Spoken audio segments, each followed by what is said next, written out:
तपाईको दीर्घायुको कामना स्पर्श multi speciality हस्पिटलको चाहना।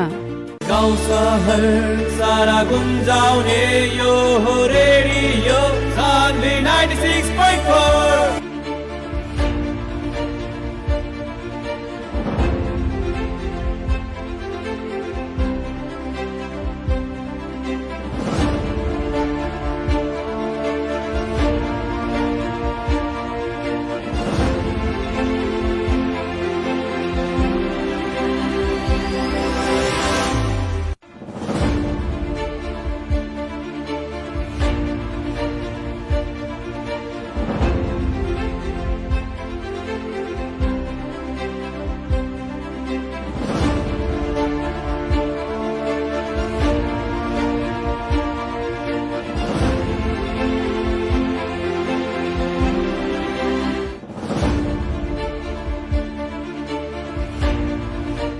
नमस्कार हार्दिक स्वागत बा रेडियो सान्वी 96.4 मेगाहर्ट्ज के प्रस्तुति कार्यक्रम जनआवाज में। कार्यक्रम जनआवाज के साथ उपस्थित हो चुकल बानी हम कार्यक्रम प्रस्तोता मुकेश गदी।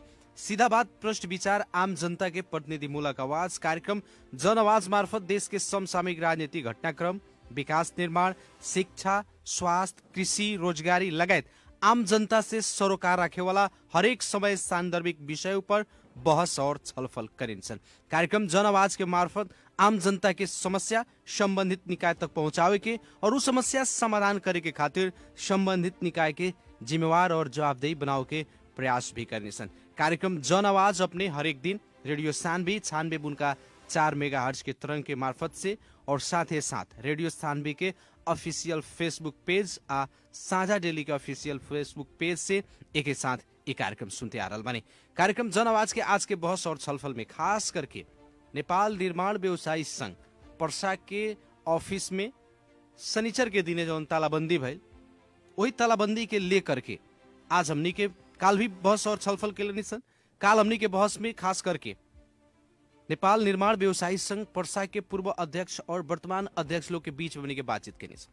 आज वही विषय पर आखिर जौन समस्या अभी देखल गई बाटे निर्माण व्यवसायी संघ के भीतर में, खास करके जे भी अभी के प्रतिनिधि लोग बाटे, पदाधिकारी लोग बाटे, उ लोग विधान के विपरीत अपन कार्यकाल पूरा कर रहल बाटे।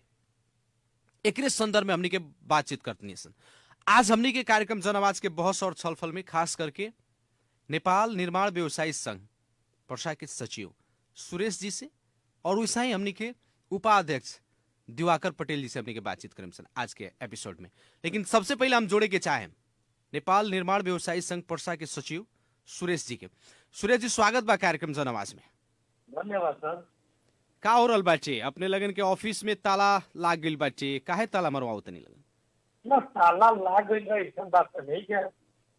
शनिचर के दिने तो देखल गइल ताला अपने लगन के ऑफिस में मारल गइल बा कह के सामाजिक संजाल से समाचार में आयल। हाँ, बात सही है। अरे जानते नहीं, घर के गार्जियन जे रहेला नो जी, लड़का के कुछ मांगे करेला तो संगे झमर पटर करबे करेला। हां, ई कोनो नया बात तो ना हो। हमनी के ई व्यवहारिक बात हो जे तंका तो कि हमनी के सदियों से चलत आ गइल बा जे लड़का मनियो रहनी सो तो चॉकलेट खाए के मन करे तो कहीं से पढ़े ना जान समय चॉकलेट मिली तो जाए। हां, तो चॉकलेट दे लोग हमनी के फैन मान जाई सो। हां, तो हमनी के ओमे अगुआ बानी सो तो साथी लोग तनका सुख विरोधाभास घुसकी सो। लेकिन जो विरोध आइल बाटे ये विरोध के वास्तविक कारण का बतावल जाओ तनी? देखिए, वास्तविक कारण हमनी के इतिहास भरी 2-3 वर्ष से ई माने हमनी के संस्था तनका सुख अवस्था डमाडोल हो गई बा। ठीक बा जी जी। 2-3 वर्ष पहले हमनी के साधारण सभा करे गइनी छ। तो साधारण सभा में जाए से पहले हमनी के 35 दिन के चिट्ठी लिखे काटे के पड़ला, बोर्ड से निर्णय करे के पड़ला। हमनी के बोर्ड से निर्णय करके टाउन हॉल में हमनी के साधारण सभा अपन ठीक कैनी छ। ठीक बा, ठीक कैला के बाद में हमनी के वही डेट पर साधारण सभा अपन तुकनी छ। हमनिए में के साथी भाई लोग के मन मुटाव हो गए, 2 ग्रुप में बांट गए। एक ग्रुप गई साधारण सभा कैलो, फिर दूसरा का ग्रुप भी साथी लोग दूसर जगह जाके साधारण सभा कैलो। साधारण सभा कैलो उस समय में मुद्दा आ गई रहे, तो हमनी के बात रहे जो साधारण सभा कर लिया है नियमित तो पहले जो साधारण सभा वार्षिक साधारण सभा कर लिया, एक बाद में अपन बैठ के छलफल करके एकरा के निर्वाचन में भी जाइल जाए। वही जी, जी। बीच में हमनी के एससी ऑर्डर आ गई ये निर्वाचन नहीं के करे के, तो हमनी के पूरा मायने हॉल से पूरा यानी माने कि करीब अपने लगन के साधारण सभा करत रहनी, दूगो पक्ष दू तरफ साधारण सभा कैलक, ओकरा कारण हाँ, मुद्दा हाँ। पड़ गई। ना मुद्दा पड़ गई, सब दू जगह हो गई। मुद्दा पड़ गई। वो मुद्दा के देलक?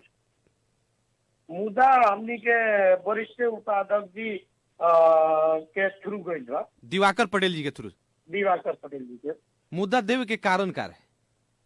मुद्दा देवे के ओकरा कारण में रहे अहिले नियम पूर्वक भएन साधारण सभा र निर्वाचन स्थगित गरी पाऊँ, ठीक बा।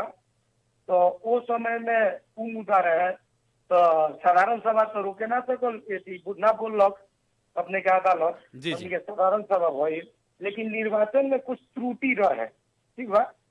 जैसे 7 दिन अगावे हमनी के लिस्ट प्रकाशन करे के रहेला, 7 दिन पहले हमनी के ये का बोला निर्वाचन स्वीकृत होके रहेला, हाँ। जौना में 1-2 दिन कम बेस हो गई रहे, जौना कारण से वहाँ के मुद्दा देनी, तो मुद्दा देनी तो क्या बोला मुद्दा देने के बाद में जब वहाँ से एससी ऑर्डर आई तो निर्वाचन न गराउनु जब आ गई, तो हमनी के निर्वाचन ना कर सकनी छो, ना तो निर्वाचन करे को होगा। हमनी के डेट लगाए सब कुछ, महासंघ के गेस्ट लोग सब लोग के बुला लगे हमनी का।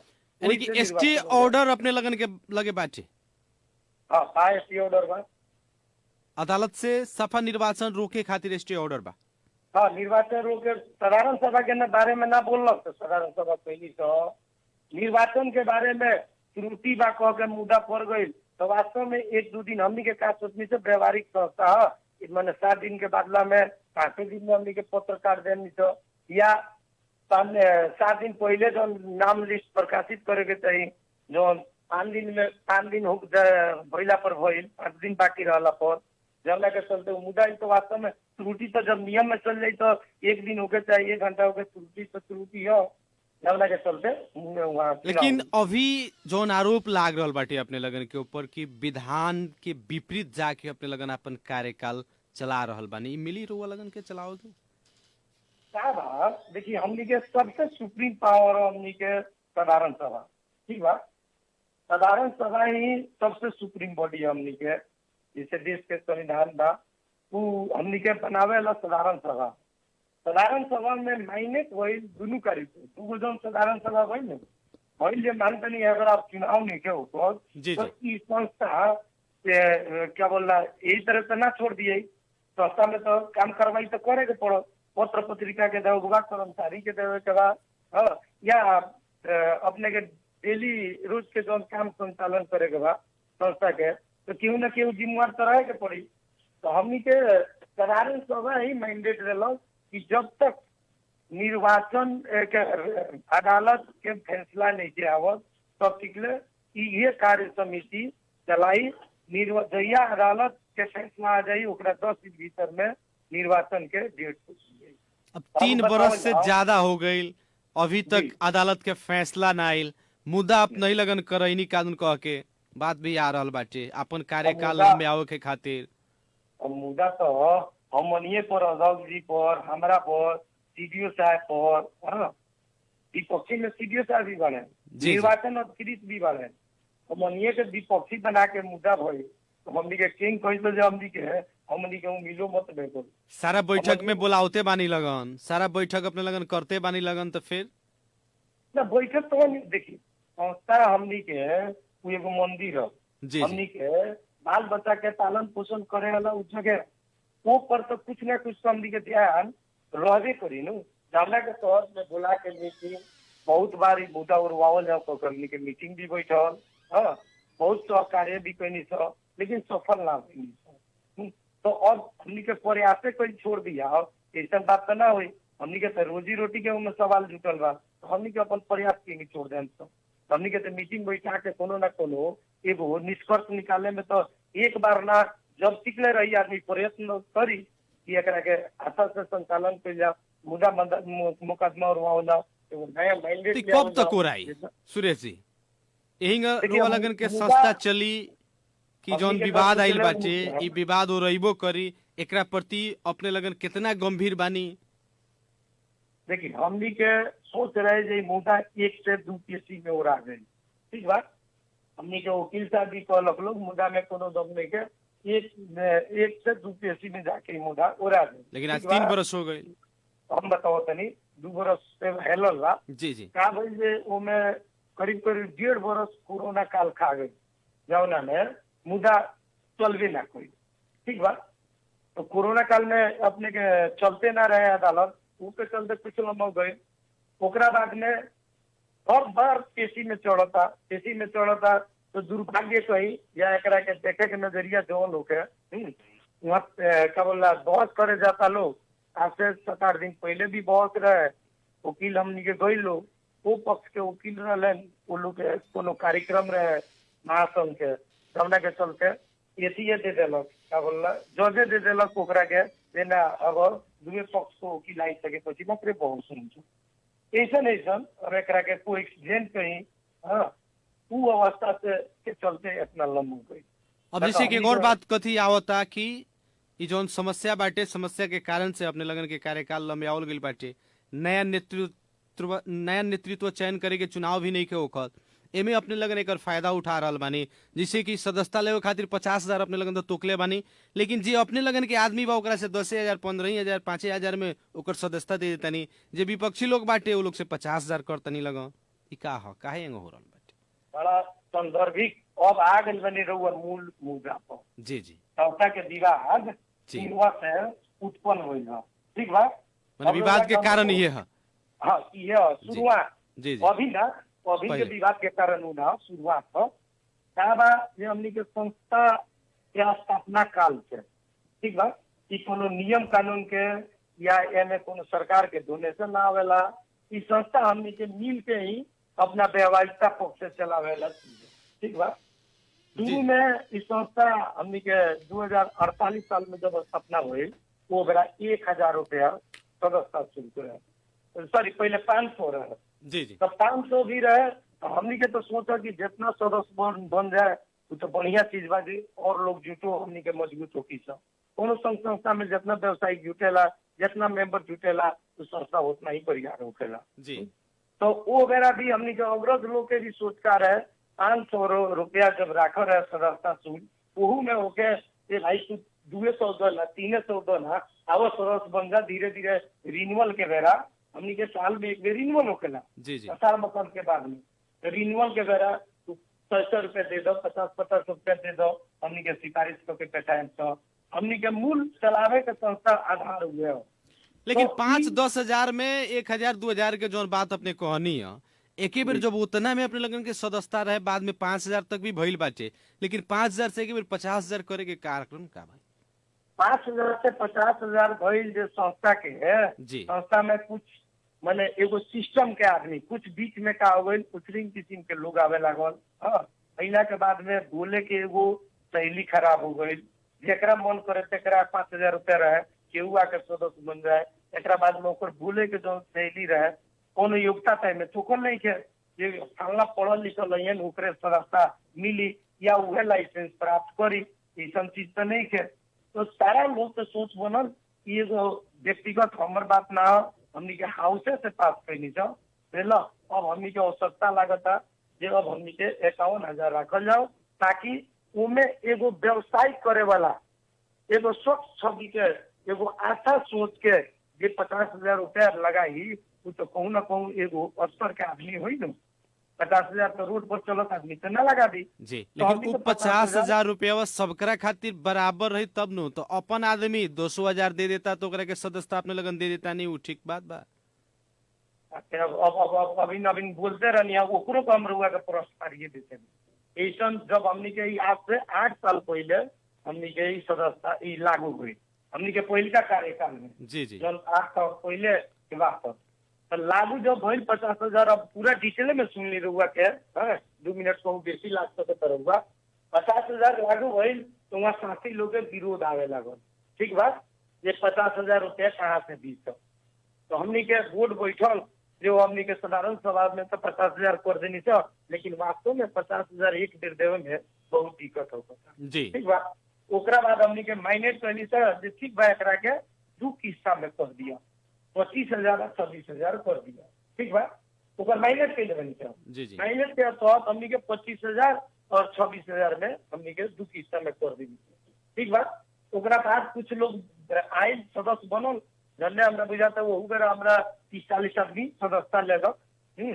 एकरा बाद बात आवे लागल जे बहुत दिक्कत बा, संग विचार करी लगो तो भइल जे हमनी के तो आवे के आमदनी के नौ दे के इहे एगो आधार बा। हमनी के साल में एक बेर जो रिन्यूअल करके पैठाउनी से सिफारिश करके रिन्यूअल करे खातिर जी तो ओकरा के वही न वसूले नहीं सर। जैसे हर एक साल हमनी के निर्णय होता सदस्यता रिन्यूअल करे के हमरे जिम्मा आवेला, उनमें तोक दिया कार्य समिति से कि यो वर्ष बाकी बक्यौता में 25% वसूल ऊपर करी सिफारिश करने, ठीक बा। तो बोर्ड जो निर्णय कर देला तो हम काम करवा नहीं करेंगे। तो जब हमनी के क्या बोला वह पैसा वाला तो हमनी के संस्था चलता होला रहल बा जो 15,000 कहनी जे एक आदमी के अपना आदमी के 15,000 हमार कहे कर कि अपन आदमी जे बा ओकरा खातिर केतनो देता तो ओकर सदस्यता मिल जाता, लेकिन जे विपक्षी बाटे चाहे दोसर केहू बाटे ओ लोग के आवे खातिर 50,000 रुपया लगन लेता नी। एकदम 100 ना 1,000% गलत बात बा। उहाँ सब केहू खातिर एक समान बा। उहाँ अपन विराम के बा केहू आवता लाइसेंस बना के तो सब लोग के कहल बा, सब लोग करैले बा, करीब 100-200 लोग सदस्यता ले लेबा। ओमे ऐसन रोक अच्छा नहीं के सुरेश जी कहीं वैसन कोनो प्रमाण होई तब अगर वैसा प्रमाण हो जाए कि कहता है हमरा के 50,000 मंगले वालो आ फल्ला के 10,000 कहले वालो जी, तो जी। इससे रुआ राव रेडियो बहुत जिला भर या बहुत और जगह भी सुनत हुई लो। हाँ वो खातिर रुआ जोन पर हमनी के कार्य समिति या हम व्यक्तिगत माने के तैयार बनी। अच्छा अभी बतावल जाओ उतना तो अपने तैयार भइनी। अभी जोन विवाद आइल बाटे एगो सचिव बानी अपने प्रतिष्ठित पद पर बानी, ये अपने के अच्छा लागत है, एकर समाधान काहे नहीं लगन खोजत आ कहिया तले के एकर समाधान होई ये अब बताओ। एक समाधान खातिर जैसे साथी लोग के गुनासो आई हमनी का घर सब सोनो में बात भइल क ठीक बा जी तो हमनी के ई बात रखनी है सो ये कार्य समिति में भी बात भइल बा जे 2 गते के हमनी के वहां पे महासंघ से आके 2 गते के बैठ के एगो चुनावी उस एसी में चुनाव के डेट तोके में किनी वातावरण बनी उम्मीद बना के हमनी के चुनाव में चलल कह के हमनी के बात भइल बा। आज हम गई रही और रवजी भी रही हमनी के हाउस में भी कहनी है सर ये तोहनी के जोन एगो जागरूकता देखनी सो ओकरा खातिर धन्यवाद बा। कम से कम तोहनी के इतना तो जागरूकता देखैलो लोग। हाँ कहीं हो सकला यही तोहनी के ऐसी पर अच्छा और संस्था के माने संस्था और अच्छा बन जाए, निर्वाचन समय में हो जाता तो कोनो दिक्कत नहीं है। और रहल बात हमनी के बा हमनी पर रउआ ई चीज जान सकता नहीं जे हमरा ऊपर मुद्दा पड़ल बा। आज हम निर्वाचन के डेट के नहीं पूछ सकता नहीं। आज साथी लोग के कहनी हो जे उठ के चल लगा कहनी के वकील लेके वकील से बात होता चाहे रउआ लगन के सामने बात हुई अगर वकील साहब कहता जे ना रउआ लगन चुनाव में जाई तो आज ये मात्र हम चुनाव के घोषणा करे के तैयार बनी। आज पूरा समाज में कह के रउआ लगन देख ली यदि के अदालत के अवहेलना करे के ना मिली, लेकिन अगर अदालत के अवहेलना में के ऊपर हमनी के निर्वाचन हो सकता तो चली लगन समाज में हम बयान घोषणा करे के हमनी के तैयार है। यानी कि कुछ लोग कहता है कि जे निर्वाचन के जोन बात आवत ताटे उमे अदालत के कोनो हस्तक्षेप नहीं खे, वैसन किस्म के कोनो आदेश नहीं खे देले, अपने लगन खाला अपना ओर से बनावटी बात कर रहल बनी जैसे भी अपन कार्यकाल जितना दिन चलत चलावल जावे एकरे बहाने। अच्छा एगो बात बताइए वो कार्यकाल में बाका वहाँ ना हक मिलेला ना तलब मिलेला है ना वहाँ 2 रुपया के पर्सनल आमदनी बा तो उ लोन की आई का है। एक दूसर का बात जो कहनी है रउआ जे आज कुछ लोग कहता जे अदालत नहीं के रोकले रउआ इहे रेडियो के मार्फत कहे के चाहते नहीं उ साथी लोग बिहान चलो वकील के लगे आज चल के देखल जाओ अगर वकील कह देता रहे ना नहीं के रोकले तो बिहाने घोषणा कर दिया ना तैयार बानी लोग लगन। आओ को पड़ल हम चैलेंज के साथ कहते नहीं अगर वकील कह देता थे तपाईहरु निर्वाचन में जानु हम बिहान घोषणा करे के तैयार बनी।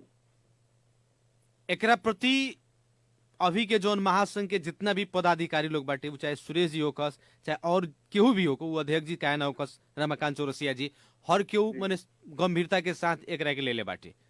हाँ ले ले सही है। और कितना दिन के भीतर में सुरेश जी बताओ जब विवाद अपने लगन समाधान करते नहीं देखिए एकरा के हमरा से गारंटी देवल मुश्किल बा, काहे कि हम विपक्षी बनी मुद्दा हमरे ऊपर होइल बा। ठीक बा, हम तो सहन जे बिहाने सलट जाओ जे हमनी के निर्वाचन में चल जाओ, लेकिन मुद्दा तो हमरा हाथ में फिरता लेवे के नहीं के। अगर दिवाकर पटेल जी मुद्दा फिरता ले लेता रहन तो अपने लगन चुनाव में जा सकता है। बिहान ले लियन, बिहान चुनाव के घोषणा हो जाए। तो एक विषय में उनका से बात भइल कि ना कि मुद्दा फिरता काहे नहीं खोले?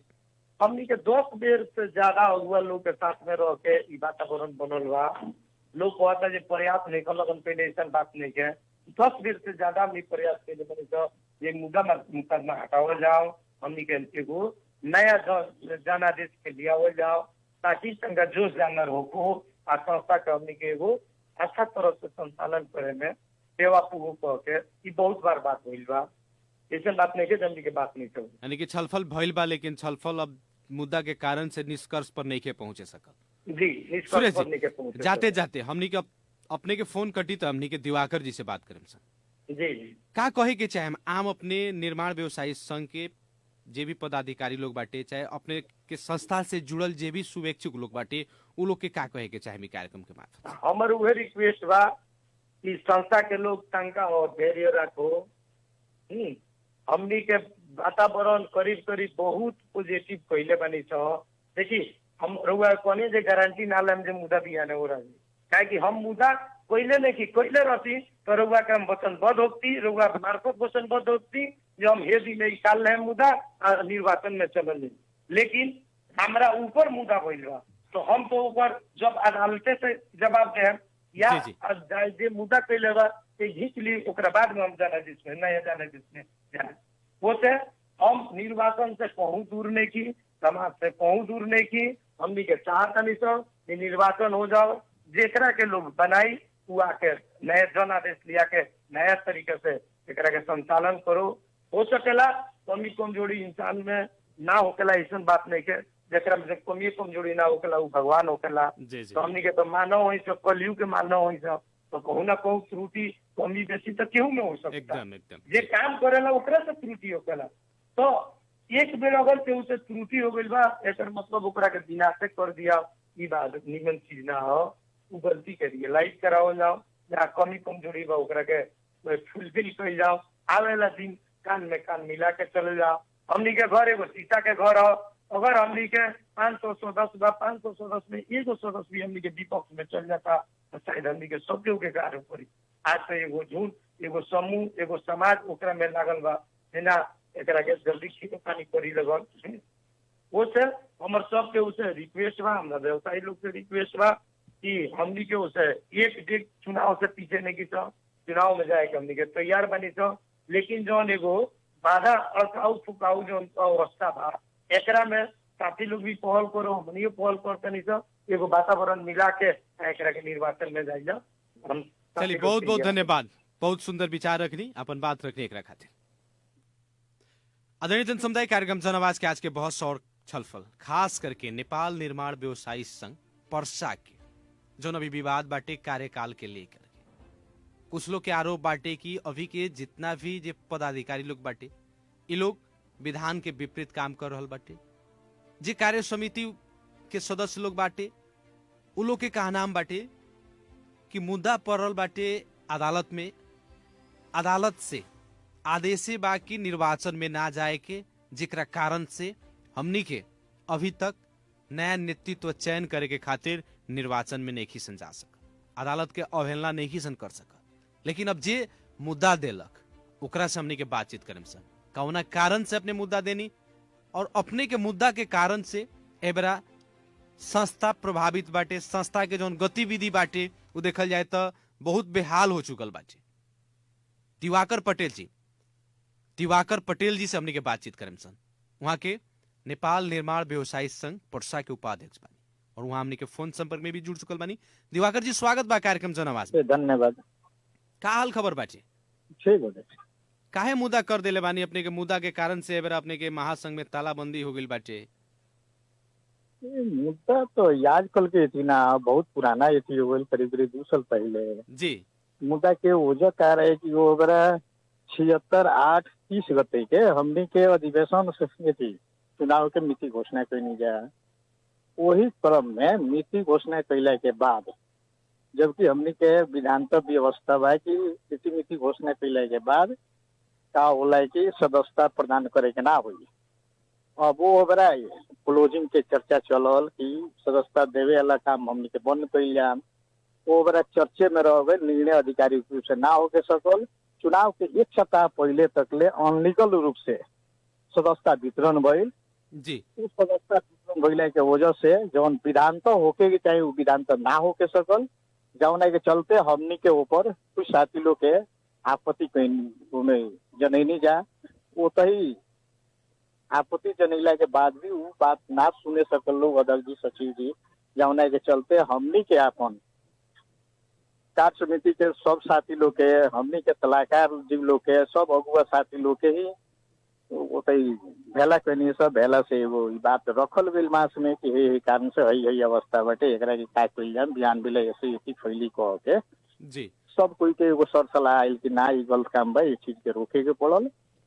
और ई रोके के दौरान में मुद्दा करे वाला स्थिति आयल, मुद्दा कैल गइल, ओमे अधिकांश हमनी के कार्य समिति के मेंबर लोग दिवाकर जी उ मुद्दा के कारण से जौना बेरा ओ बेरा सिचुएशन रहे अपने लगन मुद्दा कही, लेकिन वही मुद्दा के कारण से एवरा अपने लगन के संस्था के विधान पूर्ण रूप से प्रभावित हो गइल बा, संस्था के हाल बेहाल हो चुकल बाटे। कितना दुख के बात बा ना, वो तो दुखद बात बा, तो सब कोई के नजर में दुखद बात बा। ए बार तो टोटल हमनी के व्यवसायी साथी लोग कहीं ना कहीं उसे वो विषय वस्तु लेके दुखित बा, लेकिन अब प्रसंग कहाँ जुड़ गई हो बड़ा, घटनाक्रम कहाँ से कहाँ पहुंचा दिलक। जैसे हमने के मुद्दा कहनी कुछ दिन के बाद मुद्दा लीगल चीज खातिर अनलीगल भई रहे, ओकरे विरोध में भइल, लेकिन मुद्दा कैला के बाद कुछ दिन के बाद अब कोरोना वाला मैटर लेके कोरोना करीब करीब 1 साल तक ले चल गई, वही के चलते मुद्दा प्रभावित हो गई, उससे संस्था के प्रति कुछ हानि नुकसानी भइल बा,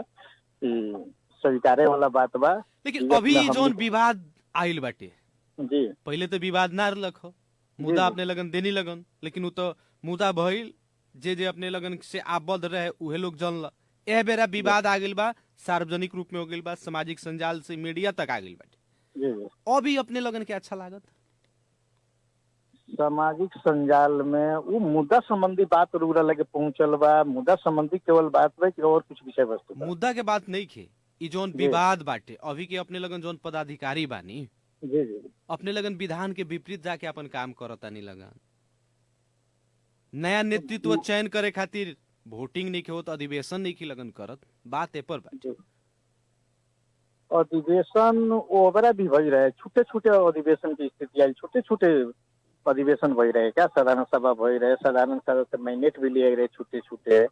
मुद्दा जब तक ले छीनो फानो ना भइल तब तक ले अभी जौना हिसाब से रूरा प्रस्तुत करने वो हिसाब से हमने की करे वाला काम करवाई करे वाला अवस्था ना रहल, अब तक ले सही बात हो। लेकिन मुद्दा तो अपने के लिए मैंने सारा लोग अपने ही के मने दोषी बना रहल बाटे कि अपने यदि मुद्दा फिरता ले लेता नहीं तो यही बिहाने अधिवेशन हो जाई, बिहाने नया नेतृत्व के चुनाव में चल जाए सन, जौन अपने लगन के विधान बा विधान भी बांध जाई। विधान में तो नियम बानू कि कोनो भी नया नेतृत्व चयन होता ओकर कार्यकाल 3 वर्ष के रहे, यदि कोनो विषम परिस्थिति आवता तो 3 महीना थप कइल जाए, वो 3 महीना के भीतर में नेतृत्व अपने के एगो नया नेतृत्व चयन करे खातिर माने इलेक्शन कराई, ओहू नहीं के सफल हो तो फिर वो विघटित हो जाई और जौन सलाहकार समिति बाटे ओकरा भी 90 दिन के समय मिली। लेकिन इस सारा देखल जाए और लगन के शेड्यूल विधान के तो एगो मुद्दा के कारण अपने लगन के विधान है बेरा कहीं न कहीं एकदम पूर्ण रूप से प्रभावित नहीं के ना ना मुद्दा जवन हमने के बड़ा एथी से देखत है सो कंडीशन नहीं के का मुद्दा काहे पड़ल, कौना अवस्था में पड़ल, का संस्था के हक में वो सही रहे गलत रहे, वो गलत रहे तो गलत के विरोध में ओकरा के मुद्दा दायर कर दिल। मुद्दा कोनो देवल हमने के रहर ना रहे, पदयात्रा रहे, लीगली हिसाब से विधान तो हमने के सदस्यता वितरण ना भई रहे, जौना के चलते बाद होके हमने के कार्य समिति के बहुमत 75% सदस्य सलाहकार लोग जी मध्य करीब करीब 5 जना मध्य 4 जने को में उपस्थिति बा, 4 आदमी हमने के सलाहकार जी लोग भी उन निर्णय में शामिल बा, 19 आदमी कार्य समिति मध्य 14 आदमी शामिल बाटे। बहुत अगुआ लोग ही सब इसी कहे कि ना गलत बा, गलत चीज बात एकरा के विरोध करे के पड़ल, वो चुनावी रोकथाम खातिर बात ना रहे।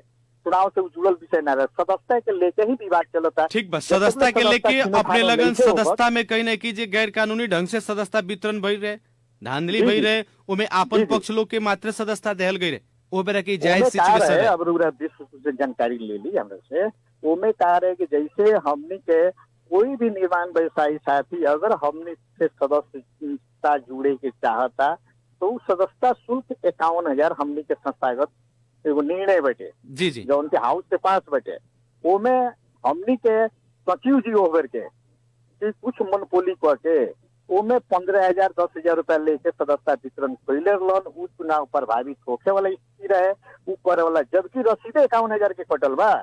लेकिन वहाँ के का नाम कथी बा, हमी बात वहाँ के रखनी है कि अपने लगन जौना बेरा 5,000 सदस्यता शुल्क रहे, के बेर बढ़ा के 51,000 50,000 कहनी लगन, लेकिन अपना पक्ष के जे आवे ओकरा से 10,000 5,000 15,000 में अपने सदस्यता दे देते लगन। जे रुआ लगन के संपर्क में न मने अपने लगन के खेमा के ना रहे, ओकरा से 50,000 51,000 लेत रहनी लगन। तो कहतन वैसन कोनो बात नहीं खे, हम कनी अगर साबुत होके तब तो कहतन साबुत होके तो हम हर एक कार्रवाई सहेला तैयार बानी।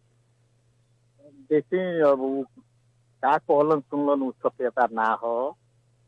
यहाँ तक लेके ये बा कि जे भी हमने के व्यवसायी साथी लोग मेंबर बने के चले बा, सदस्यता लेवे के चले बा, वो खुदे निवेदन दिले बा कि हम 51,000 दस्तूरी दे में मत दे, तत्काल हम 25,000 रुपया देता नहीं, 25,000 के हम चेक देता नहीं, ये 3 महीने के बाद रुआ लगे चेक से वसूल कर लें या हम नगद लिया के बुझा दें। ऐसा स्थिति देखे के मिलल बा।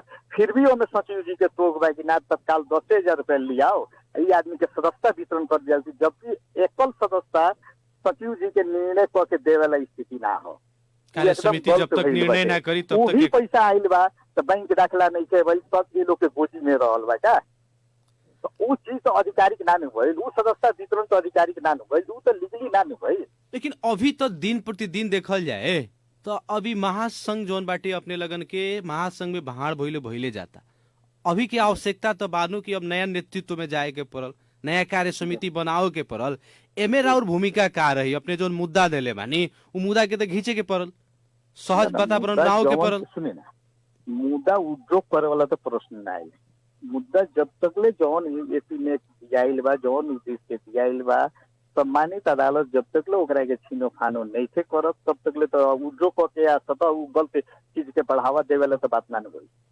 ओकरा गलत लागल, आज भी गलत बा, हम बड़ा जिम्मेवारी बोध के कहते हैं कि हम गलत चीज के पर्दाफाश करनी, गलत चीज के लेके जाके सम्मानित अदालत से निर्णय करावे के हमारे अपन प्रयास रहे, आज भी प्रयास बाटे कि गलत बा, वो गलत बा तो सम्मानित अदालत जौन भी डिसीजन करी ओकरा के मान। दिवाकर जी, एक तरफ अपने मुद्दा कर देनी, दोसर तरफ फिर वह कार्य समिति में बैठ के अपन काम भी कर रहल बानी, लग कितना के उचित बा ना, ये शायद एमे सत्यता नहीं है, रुगरा वास्तविक कार्य समिति के निर्णय में हमने उपस्थिति होकर बैठे निर्णय करे तो सत्यता ना लगे। अगर कोई व्यवसायी साथी के लागल बा कि ऐसा हो रहा बा तो शायद ही यहाँ तो लाग रहल बाटे कि मुद्दा अपने लोग कैले बा, जे पदाधिकारी बा उहे लोग कैले बाटे, आ एक तरफ हर एक बैठक में बैठता लोग आ बाकी लोग के माने पंगु बनैले बालो। ना कहे में करे में अंतर बा का, उ जे साथी चार्ज लगाओ तो वैसा कोनो ऐसा आधार बा कि हाँ विगत के दिन में ये टाइप के निर्णय भइल होके जी जी ना, मुद्दा दायर करके एवरा मिलो मत करके कोनो किस्म के काम करवाई में तो तो होके के पड़ल अधिकारी, आरोप केवल लगावे के तो ना भइल, यानी कि एमे सत्यता नहीं खे, अपने सत्यता नहीं है, पूर्ण रूप से विपक्षी बानी, जौना चीज के खातिर अपने मुद्दा देनी ऊपर अड़ल बानी, वो हमारा अड़ान कायम में रही। लेकिन सम्मानित अदालत जौन भी निर्णय करी ओकरा के स्वागत करिए, कार्रवाई हो गई। लेकिन बात आ रहल बाटे, अध्यक्ष जी लोग की भी बात आवता, सचिव जी के अपने के बात आवता कि हमनी के बैठ के अब एकरा की जौन समस्या बाटे, इस समस्या के समाधान तरफ जाए के बात आ रहल बाटे, एमे अपने के का सहयोग रही में बात भी भइल बाटे जी, पटक पटक बात आइल, ओमे कुछ अब समस्या कुछ बड़ा सा जौन 51,000 के रसीद कटल बा, रसीद नगदी रसीद कटल बाटे, अब वो नगदी रसीद कट के भी उधारी लेन देन भइल बा, जौन की बैंक दाखिले नहीं के होके सकल, बैंक दाखिला रही तो पुष्टि हुई कि पैसा हेतमे लिया यकीन करे वाला जगह रही, जौन की बैंक दाखिला नहीं है भइल। अब कटल तो 51,000 कटल, आयल तो कितना आयल ओकर कोनो लेखा जोखा ना रहल, मुद्दा चले के प्रक्रिया अब जब मुद्दा एती हो गई तब हिसाब किताब लेवे देवे ला बातें ना आई। यानी अब डिसीजन अदालत पर बाटे, अदालत के जौन डिसीजन आई वही अनुसार से निर्माण व्यवसायी संघ आगाड़ी ओकर स्वागत करके वही हिसाब किताब से चुनाव में भाग लेवल जाए।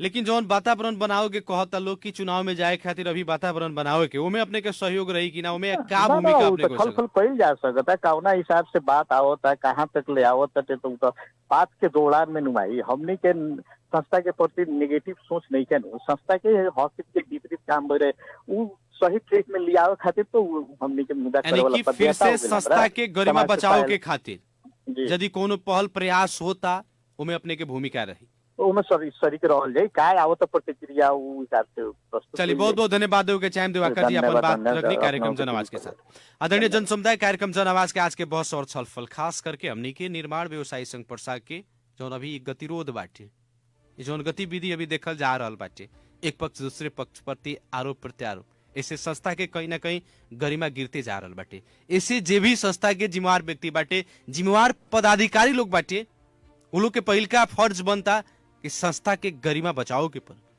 आपसी सहयोग, छलफल, समझदारी से जौन भी समस्या बाटे एक तत्काल समाधान के प्रयास और लागे के पड़ल।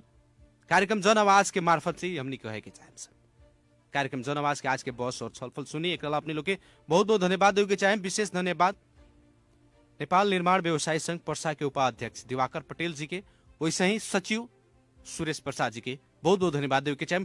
और विशेष धन्यवाद प्राविधिक मित्र अनरजीत यादव जी के देते हुए कार्यक्रम जन आवाज के आज के बहस और छलफल से हम कार्यक्रम प्रस्तोता मुखलेश गदी आज के खातिर विदा चाहत बानी। प्रणाम।